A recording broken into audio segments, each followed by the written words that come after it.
Earth Day. Earth Day is an annual event on April 22nd to demonstrate support for environmental protection.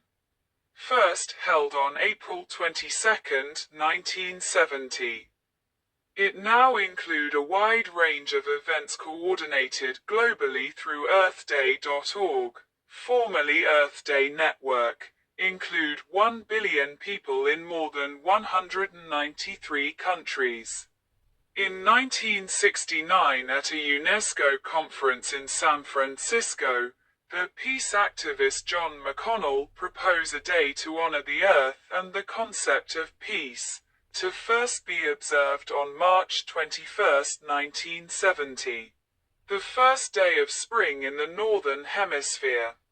This day of nature's equipoise was later sanctioned in a proclamation written by McConnell and signed by Secretary-General U Thant at the United Nations. A month later, United States Senator Gaylord Nelson proposed the idea to hold a nationwide environmental teach-in on April 22, 1970, and hire a young activist, Dennis Hayes, to be the national coordinator. The name, Earth Day, was coined by the advertise writer Julian Koenig. Hayes and his staff grew the event beyond the original idea for a teach-in to include the entire United States. Key non-environmentally focused partners played major role. Under the leadership of the Labour leader Walter Reuther, for example, the United Auto Workers, UAW, was the most instrumental outside financial and operational supporter of the first Earth Day. According to Hayes, without the UAW, the first Earth Day would have flopped. Nelson was later awarded the Presidential Medal of Freedom Award in recognition of his work. The first Earth Day was focused on the United States.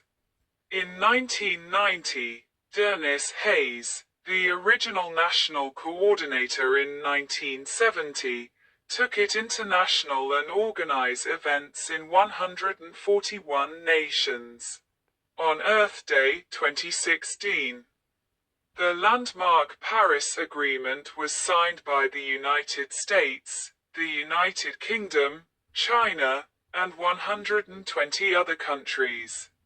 This signing satisfied a key requirement for the entry into force of the historic draft Climate Protection Treaty, adopted by consensus of the 195 nations present at the 2015 United Nations Climate Change Conference in Paris. Numerous communities engaged in Earth Day Week actions, an entire week of activities focused on the environmental issues that the world face.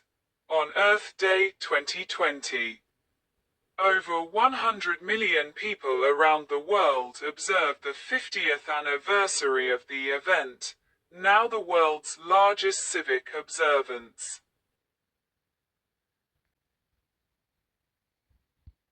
The unofficial Earth flag created by John McConnell include the blue marble photograph taken by the crew of Apollo 17. Significant support for environmental protection.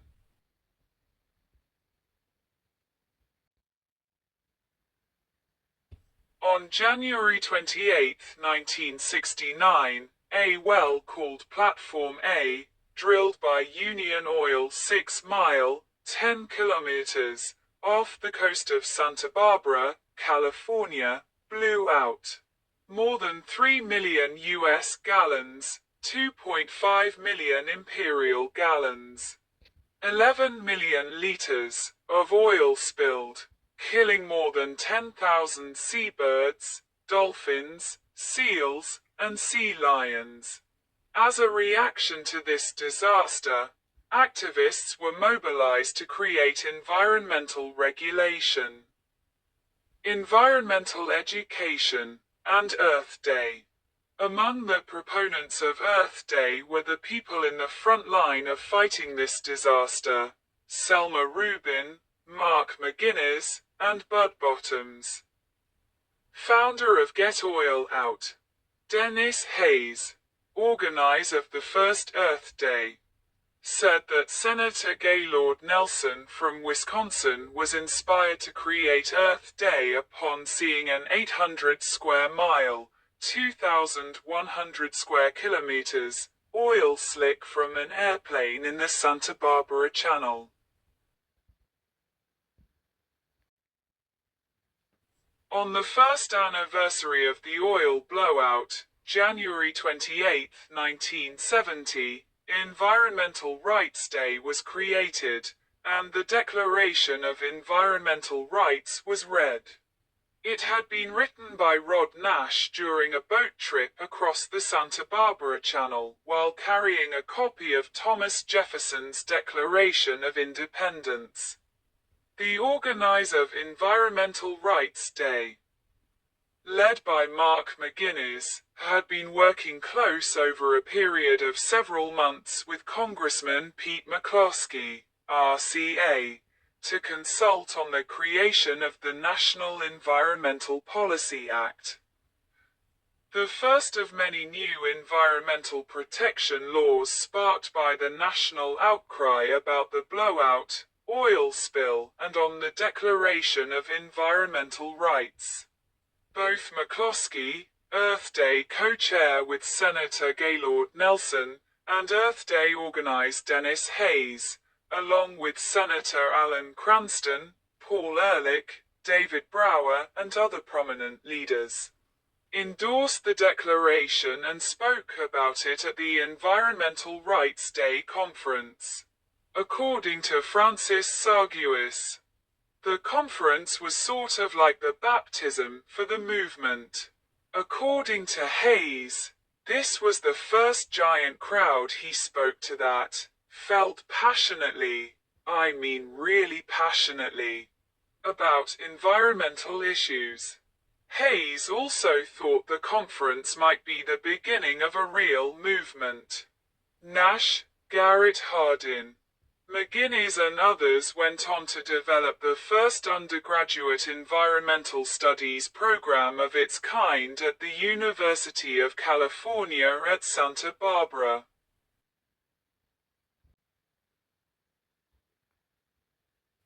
President Richard Nixon and First Lady Pat Nixon plant a tree on the White House South Lawn to recognize the first Earth Day. The seeds that grew into the first Earth Day were planted by many people, including Wisconsin Senator Gaylord Nelson, an ardent conservationist and former two-term governor of Wisconsin. Nelson had long sought ways to increase the potency of the environment as a political issue. The extraordinary attention garnered by Rachel Carson's 1962 book, Silent Spring, the famous 1968 Earthrise NASA photograph of the Earth from the Moon, the saturation news coverage given to the Santa Barbara oil spill and the Cuyahoga River catching fire in early 1969 led Nelson to think the time was ripe for an environmental initiative.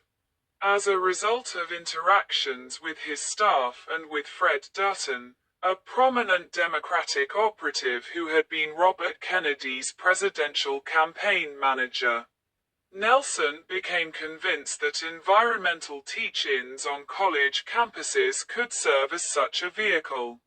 Elsewhere in the U.S., discussions in higher education were also being held to seek ways to honor the Earth.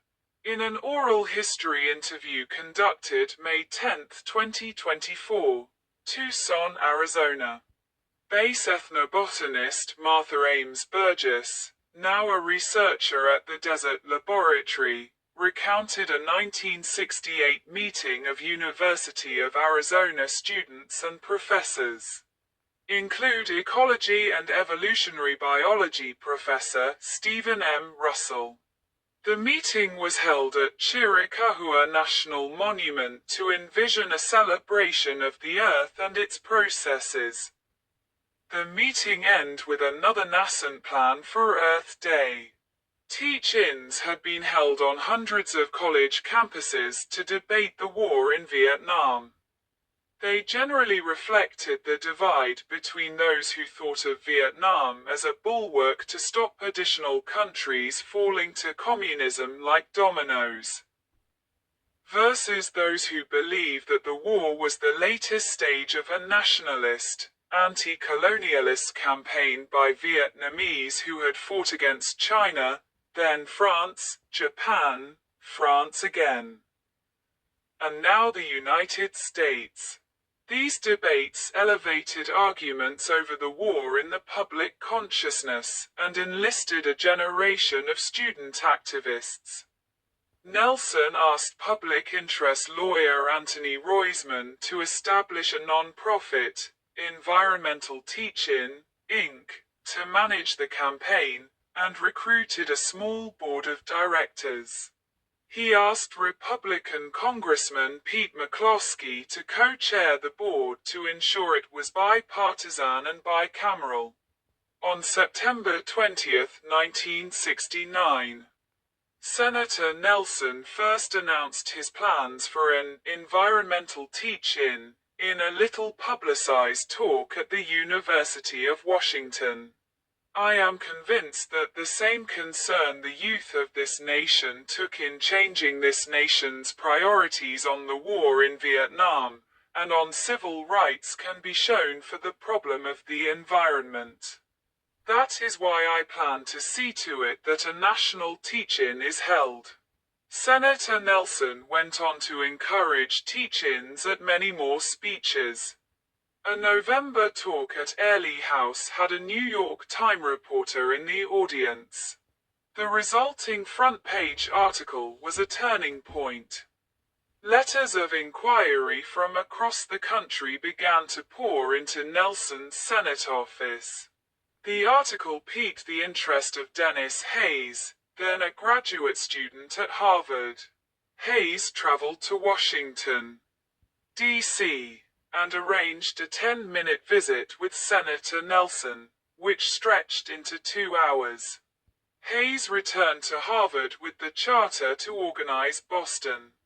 After a few days of reference checks, he was asked to drop out of Harvard to become executive director of the national campaign. Because of the non-hierarchical tenor of the time, Hayes suggested that people be designated coordinators rather than directors. He became the national coordinator, and he quickly hired various regional coordinators, a press coordinator, a K-12 coordinator, a volunteer coordinator, etc. At its peak, the national office had a few dozen paid staff, each earning a flat $375 per month, equivalent to $3,292 in 2025, plus more than 100 regular volunteers. As the talented regional coordinators fanned out across the country, however, they immediately encountered two problems. First, by 1970, the concept of teach-ins had become passé. Moreover, teach-ins generally involved debate, and no one was pro-pollution. Second, and more troubling, leading activists on college campuses were deeply involved in the anti-war and civil rights movements. They tended to view the environment as a distraction.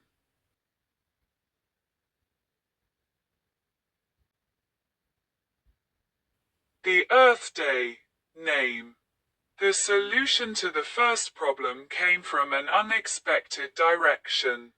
Shortly after the turn of the year, Julian Koenig stopped by the national offices and volunteered to help.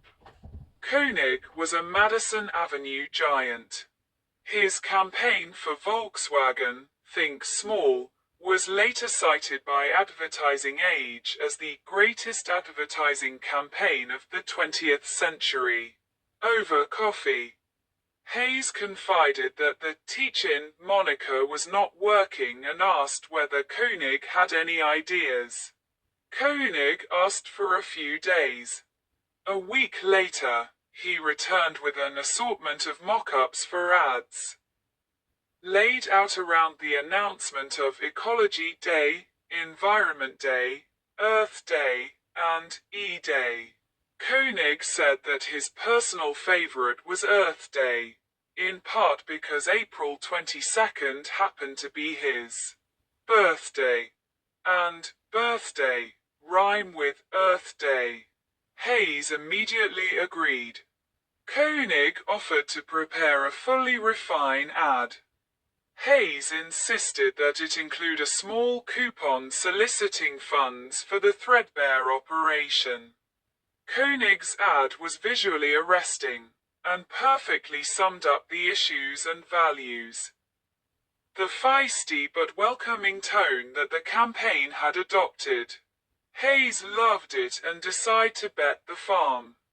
He committed about half of all the money in the campaign's bank account to buy a full page in the Sunday New York Times opinion section. The ad was a huge success. Overnight, Earth Day became the almost universally used name for the upcoming event. The ad generated more than enough revenue to repay its cost, and thousands of potential organizers sent in their names and addresses along with their checks. In future months, magazines and alternative newspapers ran the ad for free, generating still more names and more financial support.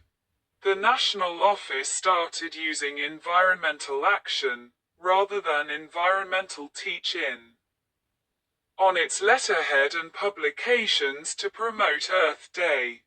At this point, Hayes made a far-reaching decision. In those early days, it would have been easy to obtain trademark protection for Earth Day and force compliance with a set of standards by anyone using it. Hayes decided, however, that he wanted the name to be broadly used by anyone who planned to focus on environmental issues that spring. Bryce Hamilton, who had been Midwest coordinator, was shifted to K-12 coordinator, and it proved to be a great choice. Hamilton reached out to the National Education Association, American Federation of Teachers, and the National Science Teachers Association to enlist their members. He provided materials to thousands of educators who wrote to the group directly, and he distributed the most creative ideas he received from anyone to everyone else. In April, more than 10,000 primary and secondary schools engaged in Earth Day activities, mostly education and service actions like beach cleanups, tree planting, and recycling. Walt Kelly created an anti-pollution poster featuring his comic strip character Pogo with the quotation, "We have met the enemy and he is us," to promote the 1970 Earth Day. Environmental groups have sought to make Earth Day into a day of action to change human behavior and provoke policy changes. On the first Earth Day, an estimated 20 million Americans took part in rallies, marches, and teach-ins calling for environmental reform. Earth Day is now observed in 192 countries and coordinated by the non-profit EarthDay.org, formerly Earth Day Network. According to Dennis Hayes, the first Earth Day 1970 organizer and current board chair emeritus of EarthDay.org. Earth Day is now the largest secular day of protest in the world, and more than 1 billion people participate in Earth Day actions every year. By far the largest source of funding for the first Earth Day was organized labor. Walter Reuther, President of the United Auto Workers, UAW, from 1946 until his death in 1970, made the first donation to support the first Earth Day in the amount of $2,000, equivalent to $16,581 in 2025. Under his leadership, the UAW also funded telephone capabilities so that the organizers could communicate and coordinate with each other from all across the United States. The UAW also financed, printed, and mailed all of the literature and other materials for the first Earth Day, and mobilize its members to participate in the public demonstrations across the country. According to Dennis Hayes, the UAW was by far the largest contributor to the first Earth Day, and, without the UAW, the first Earth Day would have likely flopped. Hayes further said, Walter's presence at our first press conference utterly changed the dynamics of the coverage. We had instant credibility.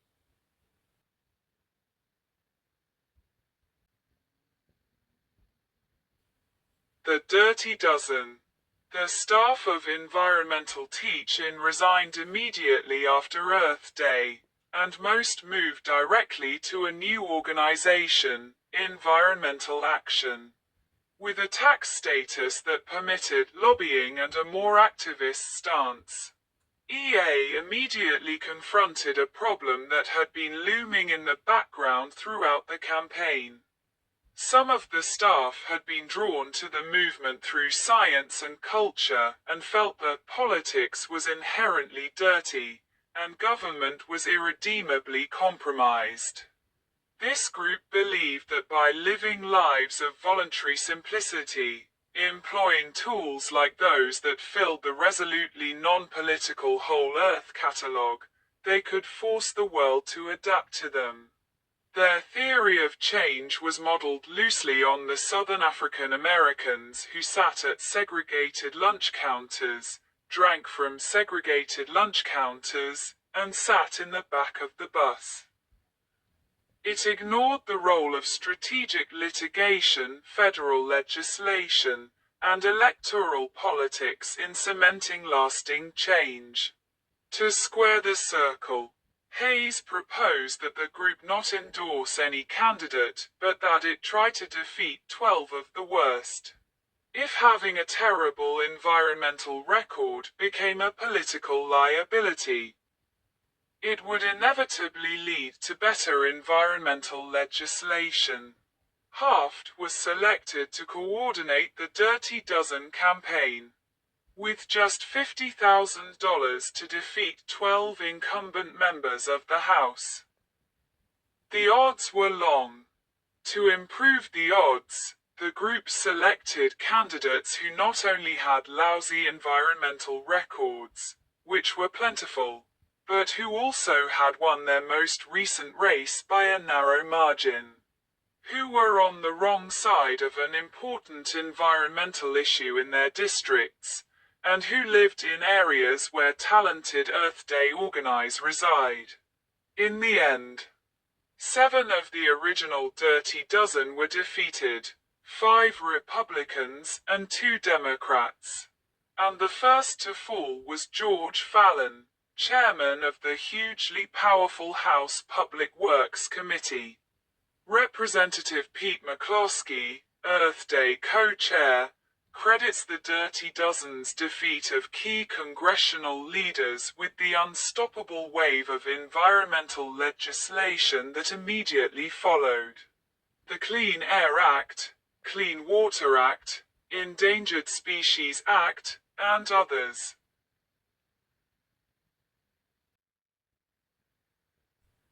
The University of Michigan Teach-In. One place where the interest in a teach-in was robust from the beginning was the University of Michigan.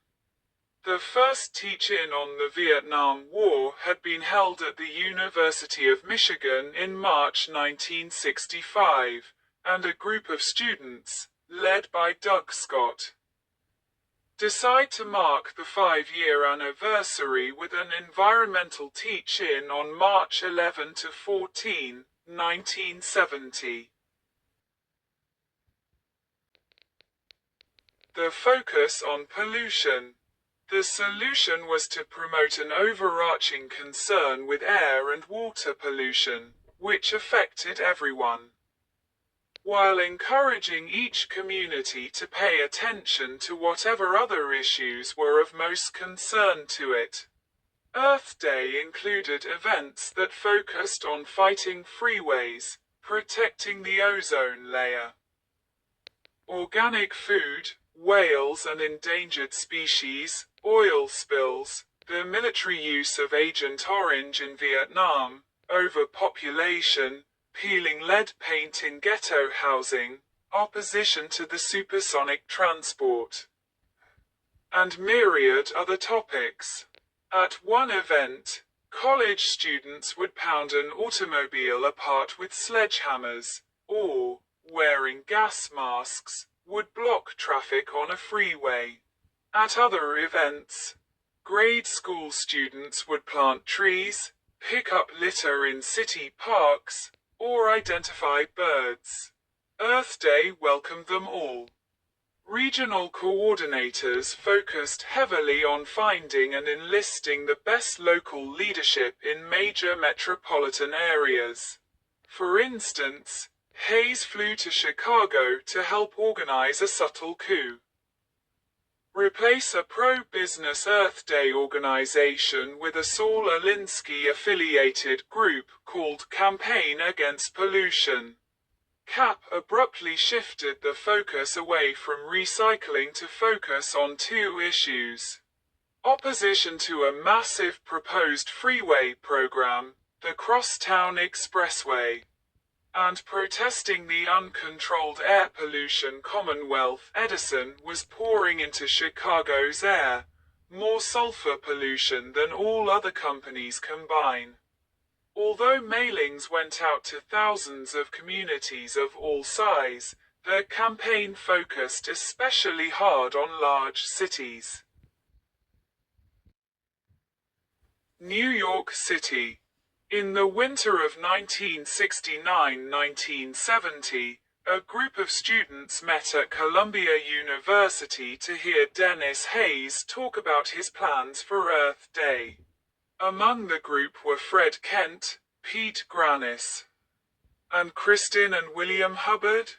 This group agreed to head up the New York City activities within the national movement. Fred Kent took the lead in renting an office and recruiting volunteers. The liberal Republican mayor of New York, John Lindsay, saw the environment as an issue that could help unite his then troubled city.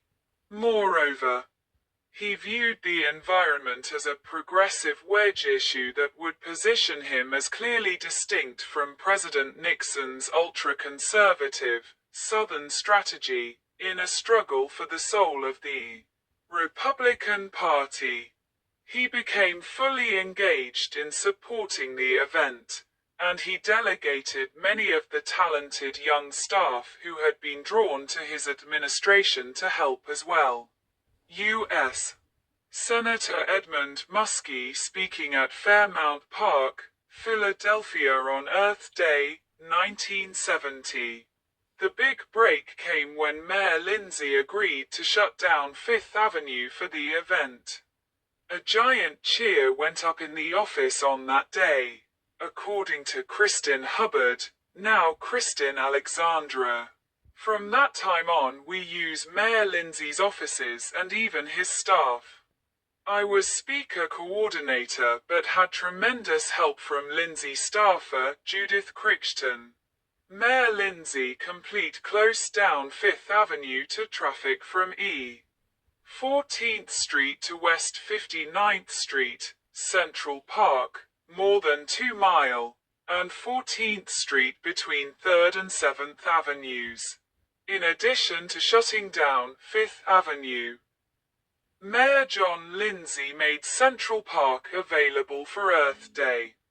In Union Square, the New York Times estimated crowds of up to 20,000 people at any given time and, perhaps, more than 100,000 over the course of the day.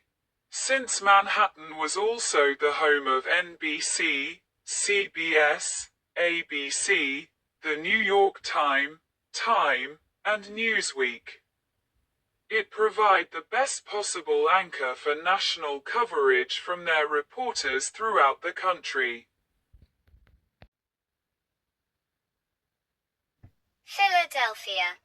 U.S. Senator Edmund Muskie was the keynote speaker on Earth Day in Fairmount Park in Philadelphia. Other notable attendees include consumer protection activist and presidential candidate Ralph Nader, landscape architect Ian McHarg, Nobel Prize-winning Harvard biochemist George Wald, U.S. Senate Minority Leader Hugh Scott, poet Allen Ginsberg, and Ira Einhorn, who acted as master of ceremonies.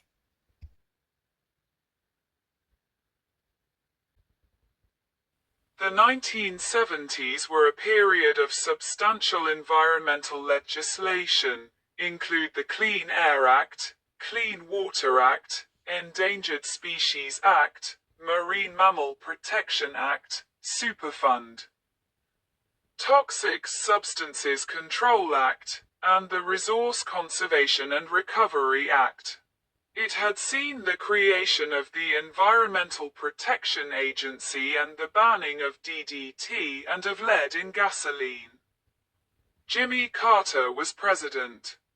The 1980 Earth Day effort was led by Mike McCabe and Byron Kennard, and the general mood was festive and celebratory. The principal Washington, D.C. event was a festival held in Lafayette Park, across the street from the White House. Mobilized 200 million people in 141 countries, and lifting the status of environmental issues onto the world stage.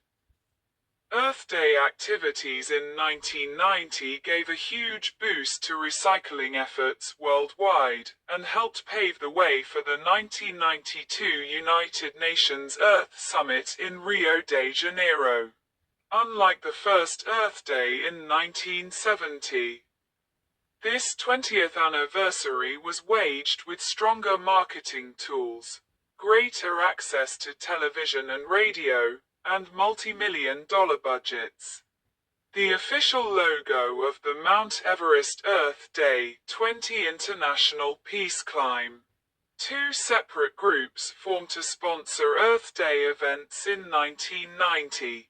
The Earth Day 20 Foundation, assembled by Edward Furia, project director of Earth Week in 1970, and Earth Day 1990, assembled by Dennis Hayes, National Coordinator for Earth Day 1970.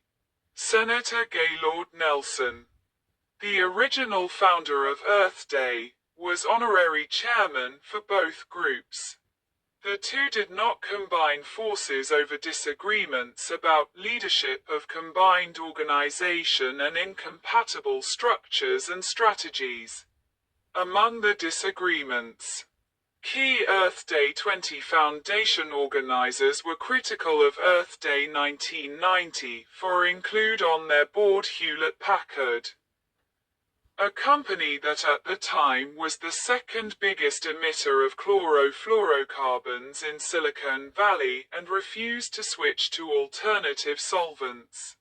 In terms of marketing, Earth Day 20 had a grassroots approach to organize and relied largely on locally based groups like the National Toxics Campaign, a Boston-based coalition of 1,000 local groups concerned with industrial pollution. Earth Day 1990 employed strategies including focus group testing, direct mail fundraising, and email marketing. The Earth Day 20 Foundation highlighted its April 22nd activities in George, Washington, near the Columbia River with a live satellite phone call with members of the historic Earth Day 20 International Peace Climb who called from their base camp on Mount Everest to pledge their support for world peace and attention to environmental issues.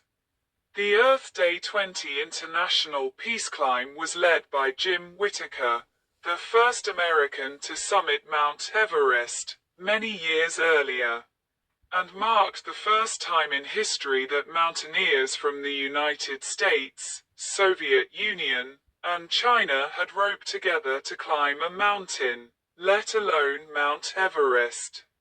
The group also collected more than 2 tons of trash, transported down the mountain by support groups along the way, that was left behind on Mount Everest from previous climbing expeditions.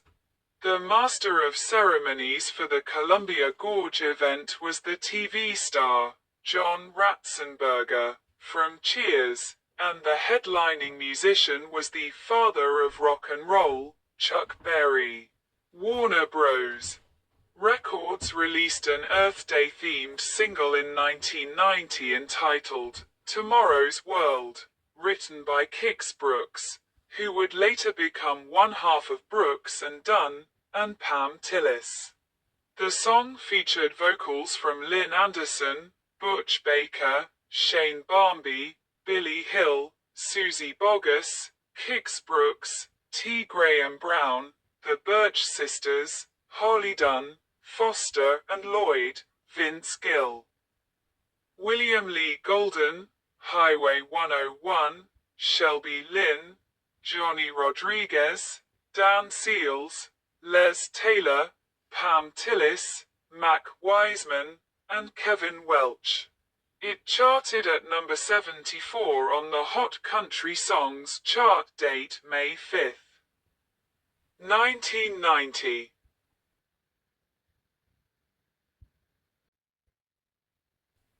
Earth Day 2000. The first Earth Day of the new millennium had a focus on global warming and clean energy. This Earth Day made use of the internet to help activists communicate. It involved participation from 5,000 environmental groups and activism was done in 184 countries.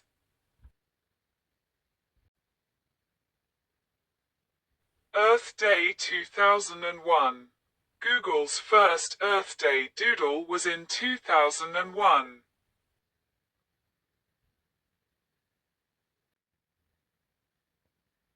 Earth Day 2003. The theme for Earth Day 2003 was the Water for Life campaign. This year, Earth Day Network developed a water quality project called What's in Your Water?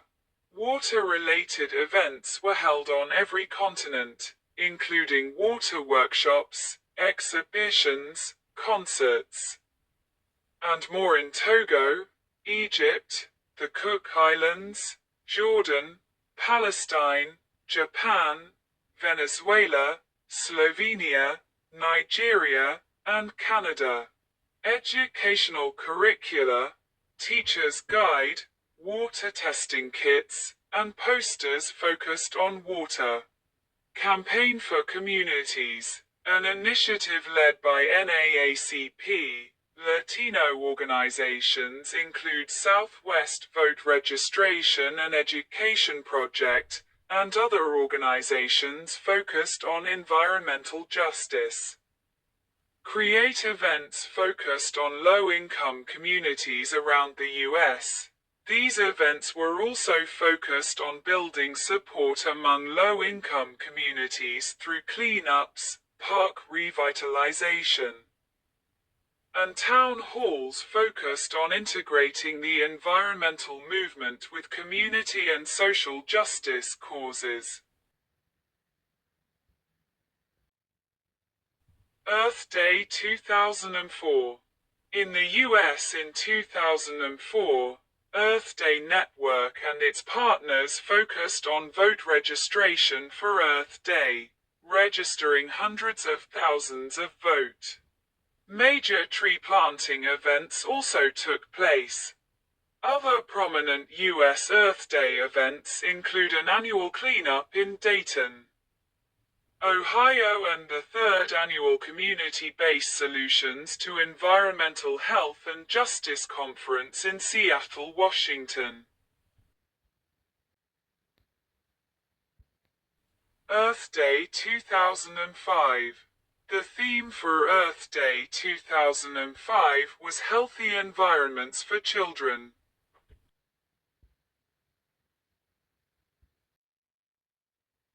Earth Day 2006. Earth Day 2006 focused on science and faith. Earth Day expanded into Europe for Earth Day 2006, and events and speeches were held in most of the EU countries. Key events included the Festival on Climate Change in Utrecht, the Netherlands, which was focused on how to break away from the oil dependence, and include Earth Day founder Dennis Hayes and members of the Dutch and EU Parliament, NGOs, local authorities, and media representatives. In the first of 2 years of Earth Day events in Ukraine, Dennis Hayes also attended and spoke at the Chernobyl 20 Remembrance for the Future conference in Kyiv, Ukraine. 2006 also saw events in China organized between Earth Day Network and Global Village Beijing educating communities about energy save. The first ever coordinated Earth Day events in Moscow, Russia. A scientific panel and a religious response panel on climate change throughout the US, and a Conserve Your Energy event in Philadelphia. Earth Day 2007. Thousands of Earth Day projects were held across the globe that ranged from energy efficiency events, protests, letter-write campaigns, civic and environmental K-12 education trainings, urban and rural cleanups, and water projects with a particular focus on building a broader and more diverse environmental movement. In the US, civil rights, religious, and social justice leaders joined Earth Day Network the week of April 16th through April 20th to demand Congress on behalf of their communities and their constituencies that there be no grandfathering of pollution permits, that an immediate reduction in carbon emissions be imposed through legislation, and that all revenues generated from a carbon tax or a government auction of carbon permits be used for public benefit. Earth Day Network partnered with Green Apple Music and Arts Festival to mark Earth Day with weekend-long events featuring music and entertainment in New York, San Francisco, and Chicago. More than 200,000 people attended the events and millions of people were reached through the media. The Global Warming in the Pulpit Pledge campaign, which mobilized priests, ministers, rabbis, and other faith leaders across the US and Canada to make a commitment to preach on global climate change as a moral issue, was launched.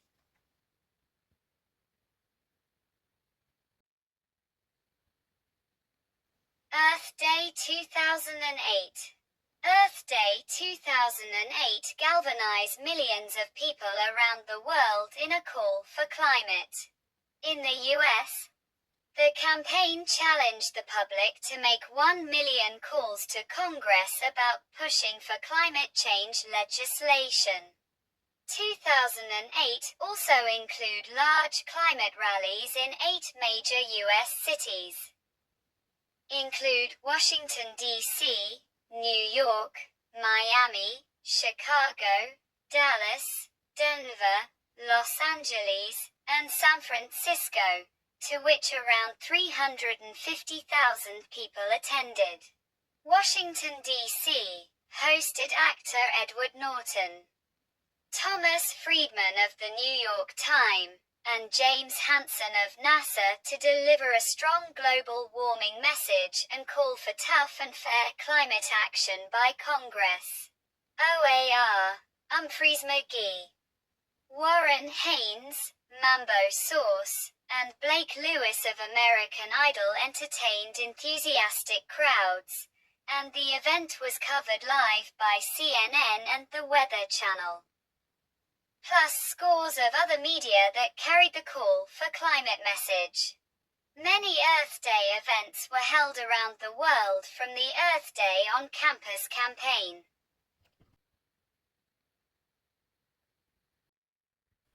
Earth Day 2009.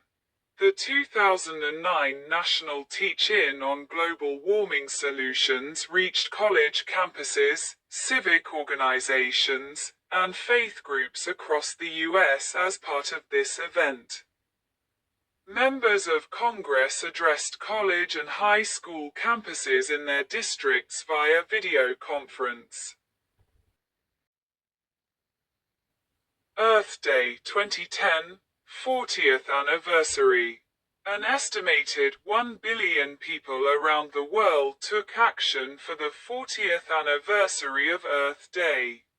An estimated 20,000 partners took action on climate change and other environmental issues through climate rallies, billion acts of green, and by engaging civil leaders in plans to build a green economy, connected through the online action center at earthday.org. Through the Global Day of Conversation, more than 200 elected officials in more than 39 countries took part in active dialogues with their constituents about their efforts to create sustainable green economies and reduce their carbon footprints. Students around the world participated in school greenings, featuring community cleanups, solar energy systems, school gardens, and environmental curriculum. Earth Day Network announced a partnership with 20th Century Fox Home Entertainment's Avatar Home Tree Initiative to plant 1 million trees in 15 countries by the end of 2010. The climate rally on the National Mall in Washington, D.C., drew in more than 150,000 activists to demand that U.S. Congress pass comprehensive climate legislation in 2010. In partnership with the Peace Corps, Earth Day Network worked with local volunteers to implement environmental and civic education programs, tree plantings, village cleanups, and recycling seminars in rural areas in Ukraine, the Philippines, Georgia, Albania, and Kolkata, India, as part of a nationwide commemoration of the 40th anniversary in Morocco. The government announced a unique national charter for the environment and sustainable development, the first commitment of its kind in Africa and the Arab world, which will inform new environmental laws for the country. The Kingdom of Morocco also pledged to plant 1 million trees. Internationally, a new episode from Season 7 of SpongeBob SquarePants aired, by the name of SpongeBob's Last Stand. Earth Day 2011. 2011 Earth Day events include an environmental forum for local political leaders and the first ever Earth Day celebration in Tunis City and primary school events throughout Iraq. In 17 of the world's most severely deforested countries, Earth Day Network complete a project to plant over 1.1 million trees across the globe. More than 100 billion acts of green were registered. In September 2011, at the Clinton Global Initiative, President Clinton recognized this project as an exemplary approach to addressing global challenges. Earth Day 2012. A billion acts of green were achieved on Earth Day 2012, with Earth Day Network announcing the accomplishment at the United Nations Conference on Sustainable Development in Rio. A billion acts of green is billed as the world's largest environmental service campaign.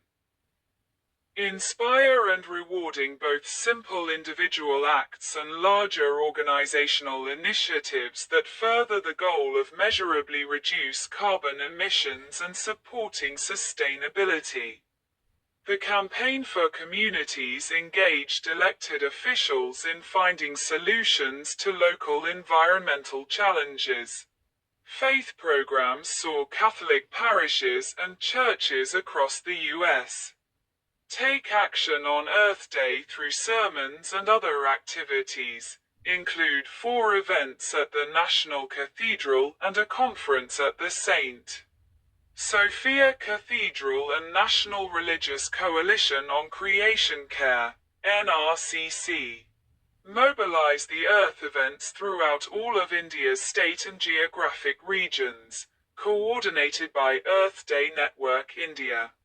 Include rallies, concerts, competitions, seminars, art shows, plantation drive, signature campaigns, and workshops. Earth Day 2013. The goal of Earth Day 2013 was to personalize the massive challenge that climate change presents while uniting people around the globe into a powerful call to action with the theme, "The Face of Climate Change," to illustrate that climate change is not a remote problem for our leaders, but is impacting real people, animals, and place everywhere.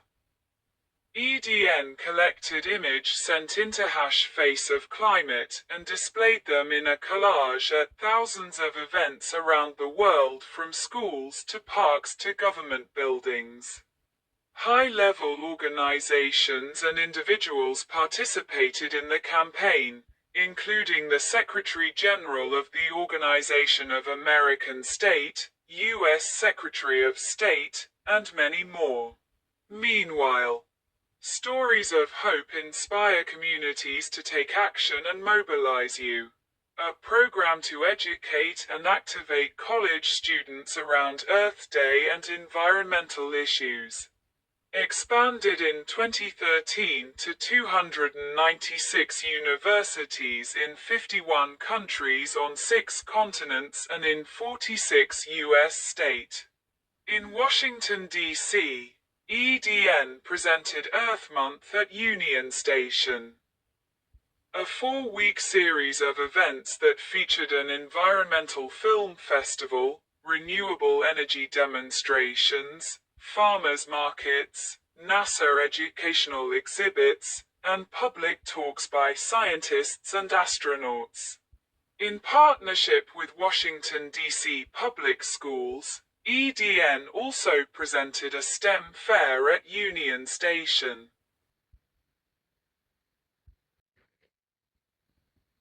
Earth Day 2014. The goal of Earth Day 2014 was to dramatically personalize the massive challenges surrounding global climate change, and weave that into both Earth Day 2014 and the 5-year countdown to Earth Day 2020. The 50th anniversary. It was an opportunity to unite people worldwide into a common cause and call for action. The theme of Earth Day 2014 was Green Cities.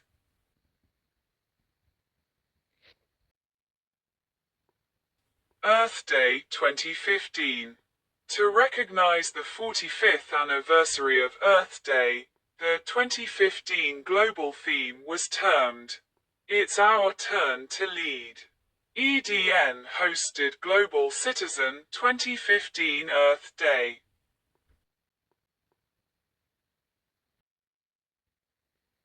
Earth Day 2016. The theme for Earth Day 2016 was Trees for Earth.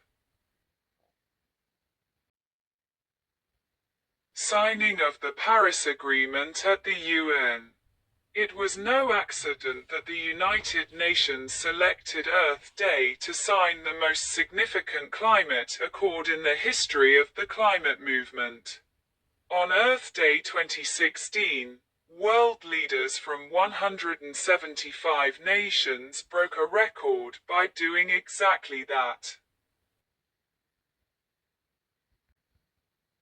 Earth Day 2017.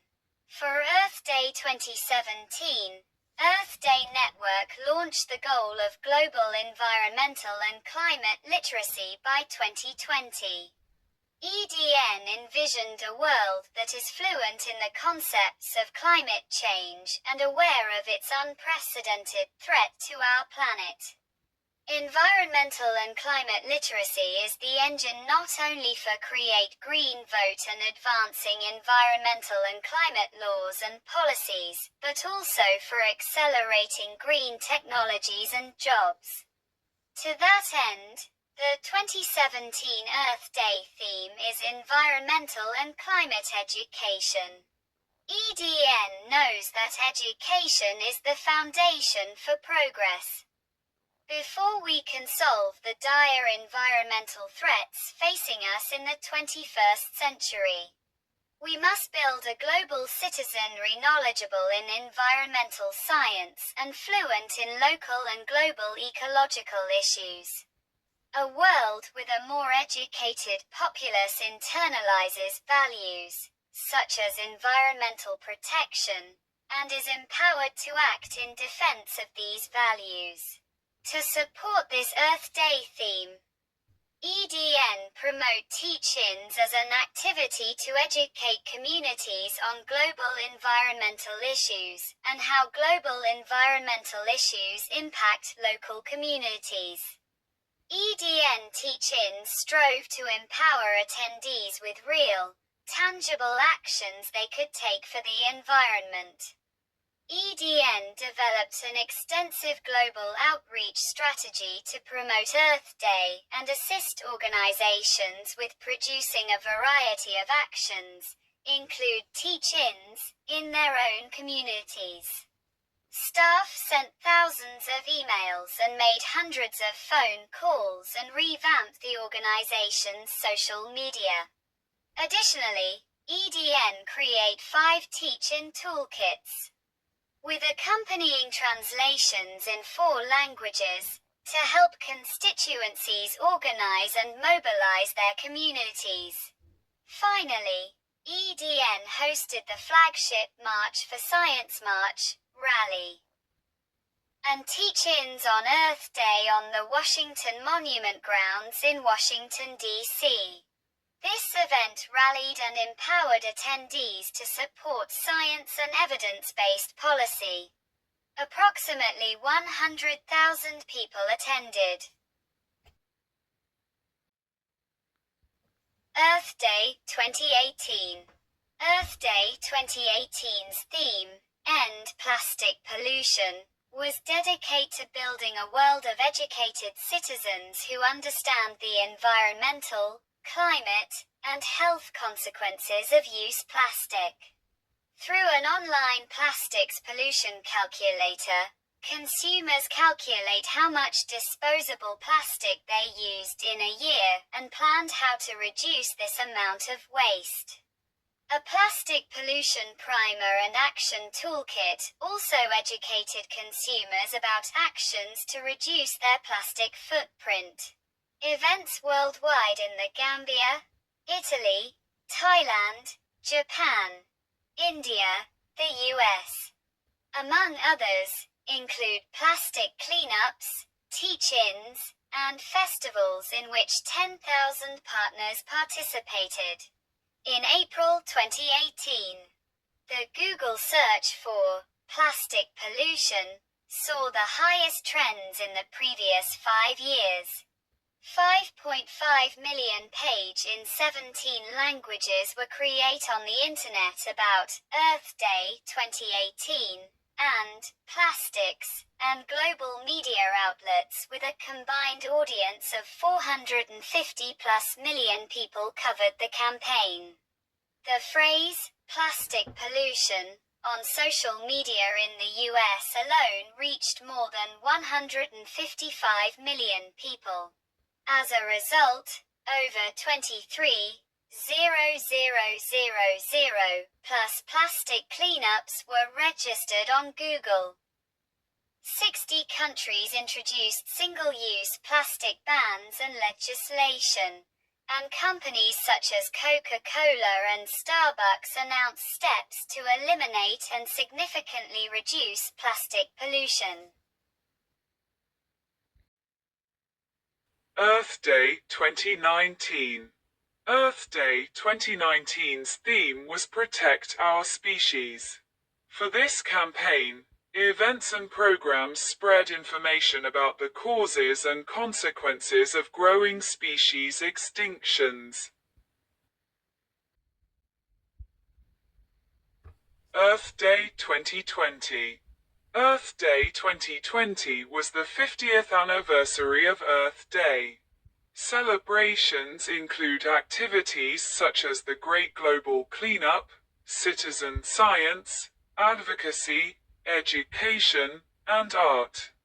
The theme for Earth Day 2020 was climate action. Due to the COVID-19 pandemic, many of the planned activities were moved online.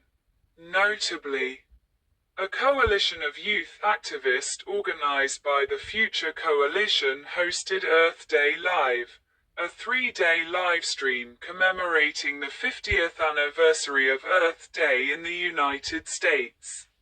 Celebratory activities centered around 5 components: citizen science, volunteering, community engagement, education, and the role of art in furthering the cause.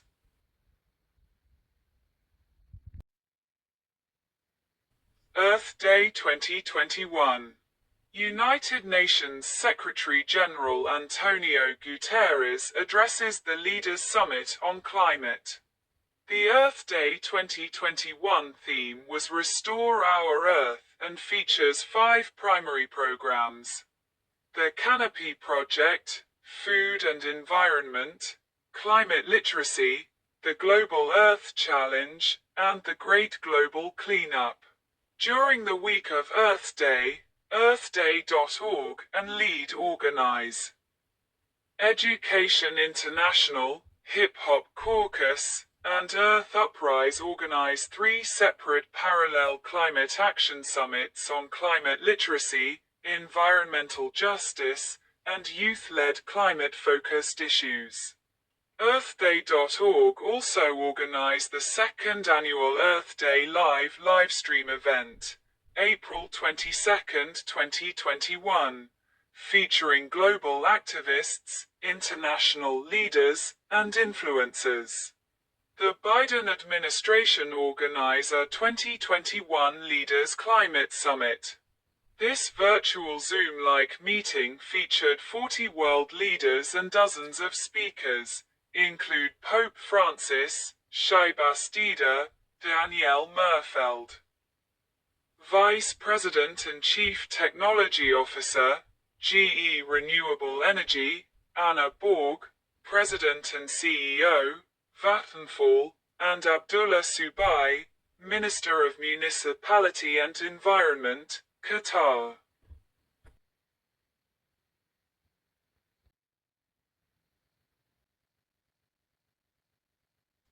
Earth Day 2022.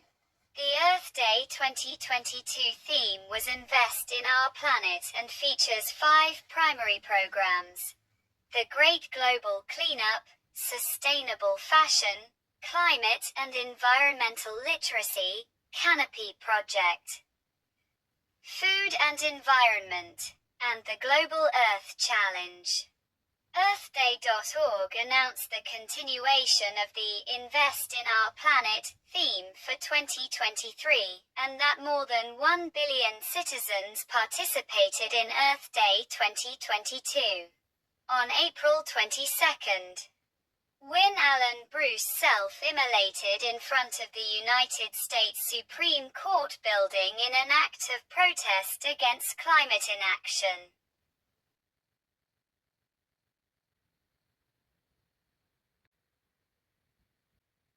Earth Day 2023.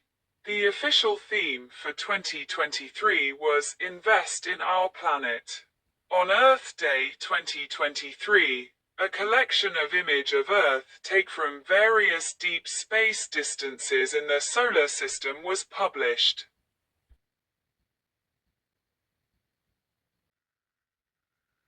Earth Day 2024. The theme for EarthDay.org 2024 was Planet vs. Plastics, and to mark that EarthDay.org has called for a 60% global reduction in plastic production by 2040. In November 2023. To bring public attention to the health threat that microplastics pose, EarthDay.org released its report Babies vs. Plastics, which collated some of the latest science on the subject. The Guardian newspaper carried an op-ed about the report highlighting that it is the children of the global south who are being the most impacted by exposure to microplastics. Earth Day 2025 and 2026. The Earth Day 2025 and 2026 theme was Our Power, Our Planet, which emphasized collective action, community mobilization, and the transition to renewable energy to drive environmental progress. Paul Tinari officially launched the first Canadian Earth Day on September 11, 1980, included a Flora MacDonald MP, Ken Keyes and Dr. Ronald Watts. The first Canadian Earth Day, French, Jour de la Terre, was held on Thursday, September 11, 1980, and was organized by Paul D. Tinari, then a graduate student in engineering physics, solar engineering at Queen's University. Flora MacDonald, then MP for Kingston and the Islands and former Canadian Secretary of State for External Affairs, officially opened Earth Day week on September 6, 1980. With a ceremonial tree planting and encouraged MPs and MPPs across the country to declare across Canada Annual Earth Day. The principal activities take place on the first Earth Day included educational lectures given by experts in various environmental fields, garbage and litter pickup by students along city roads and highways, and tree plantings to replace the trees killed by Dutch elm disease. The equinoctial Earth Day is celebrated on the March equinox, around March 20th, to mark the arrival of astronomical spring in the northern hemisphere, and of astronomical autumn in the southern hemisphere. An equinox in astronomy is that point in time, not a whole day, when the sun is directly above the Earth's equator, occurring around March 20th and September 23rd each year. In most cultures, the equinoxes and solstice is considered to start or separate the seasons, although weather patterns evolve earlier. John McConnell first introduced the idea of a global holiday called Earth Day at the 1969 UNESCO Conference on the Environment. The first Earth Day proclamation was issued by San Francisco Mayor Joseph Alioto on March 21, 1970.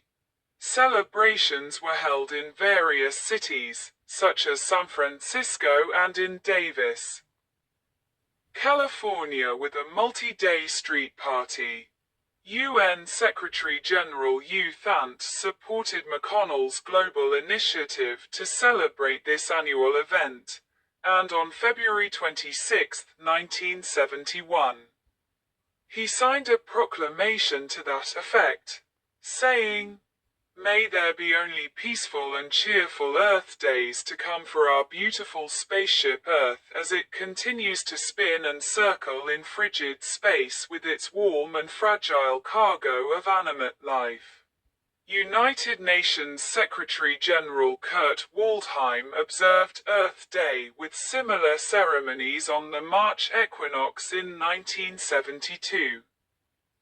And the United Nations Earth Day ceremony has continued each year since on the day of the March equinox.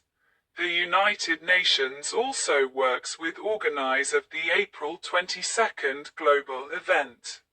Margaret Mead added her support for the equinox Earth Day, and in 1978 declared, "Earth Day is the first holy day which transcends all national borders, yet preserves all geographical integrities, spans mountains and oceans and time belts, and yet brings people all over the world into one resonating accord. Is devote to the preservation of the harmony in nature and yet draws upon the triumphs of technology, the measurement of time, and instantaneous communication through space. Earth Day draws on astronomical phenomena in a new way, which is also the most ancient way, by using the vernal equinox.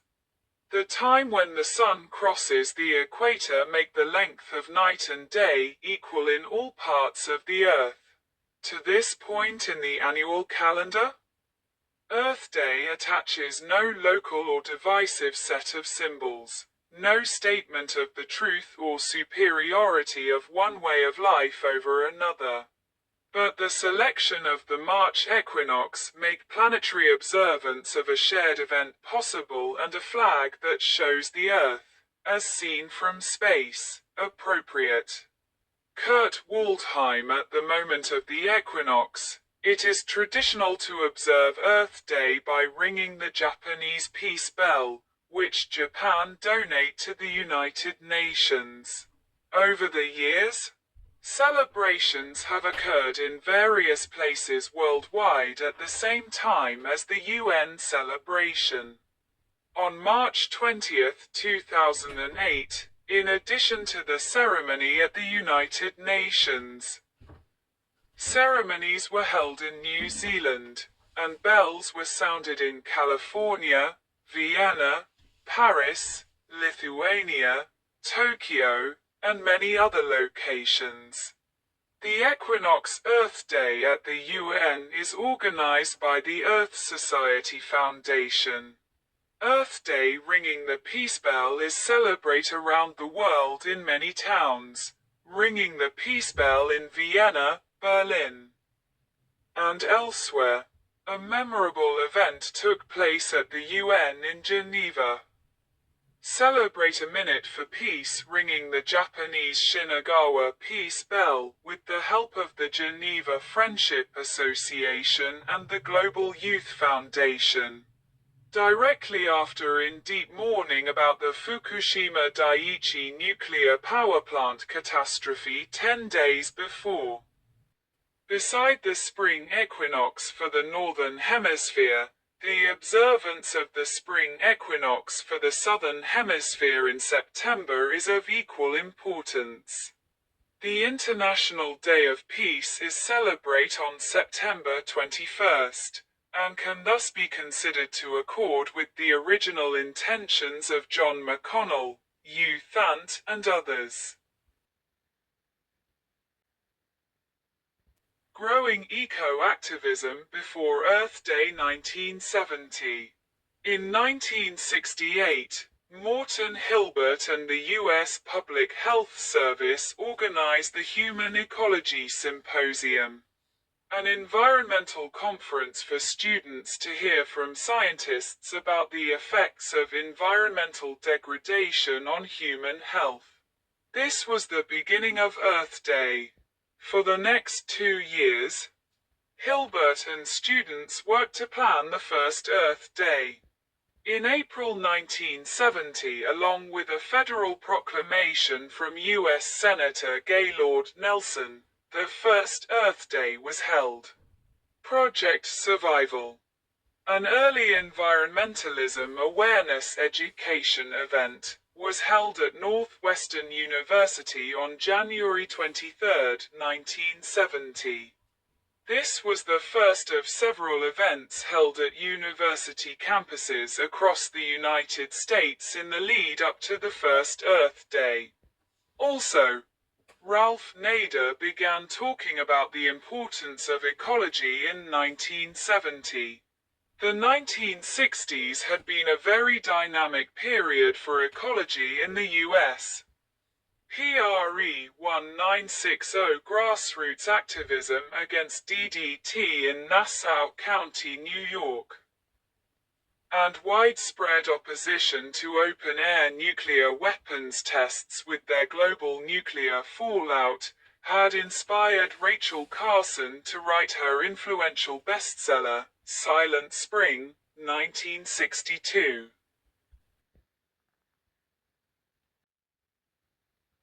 Significance of April 22nd. Global Selfie, Earth Day, April 22nd, 2014. Nelson chose the date to maximize participation on college campuses for what he conceived as an environmental teach-in.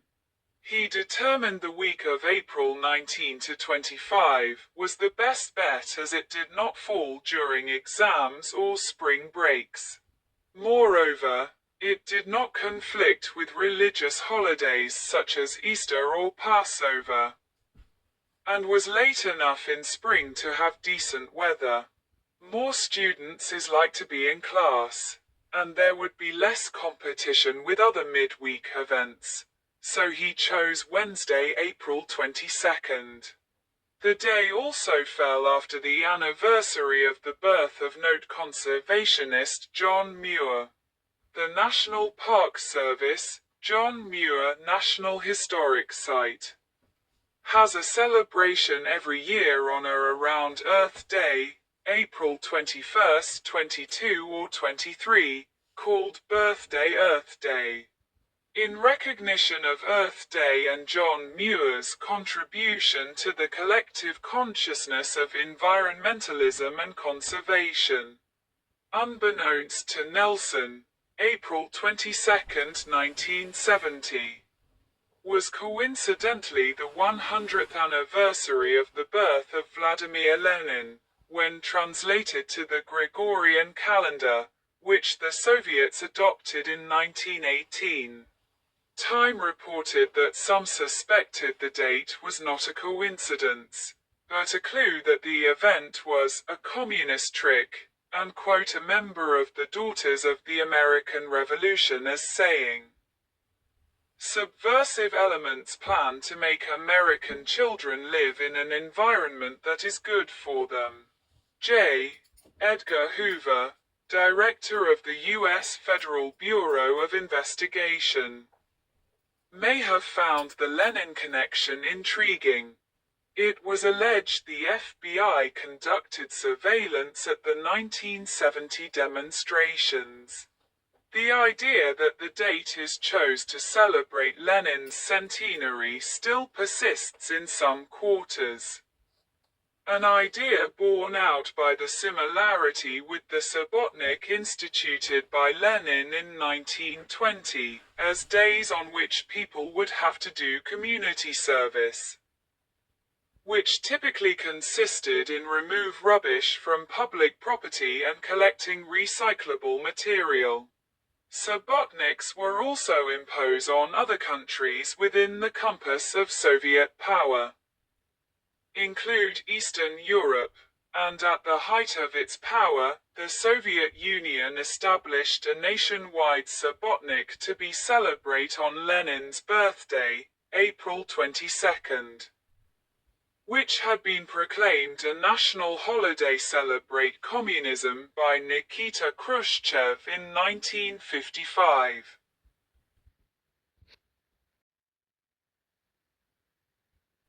Critics of Earth Day claim that the environmental movement is a middle-class, anti-business movement that deals in mainstream conservation politics. It allegedly overlooks the needs of minorities and the poor who are victims of environmental racism and classism. Another criticism of Earth Day is that after so many years, its continued repetitious existence promote the illusion that current human efforts are enough to eliminate future environmental disaster.